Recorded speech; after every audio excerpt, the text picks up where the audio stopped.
Tax বাড়ানোর মাধ্যমে বিনিয়োগ বাড়াতে হবে বলে মন্তব্য করেছেন অর্থমন্ত্রী আমির খসরু মাহমুদ চৌধুরী।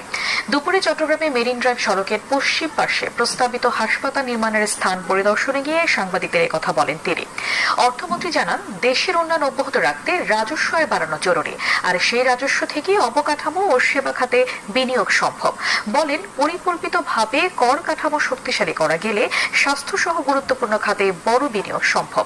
এই সময় সংশ্লিষ্ট কর্মকর্তারা উপস্থিত ছিলেন এবং হাসপাতাল নির্মাণের সম্ভাব্যতা, জমির অবস্থান ও প্রয়োজনীয় সুযোগ সুবিধা নিয়ে আলোচনা হয়।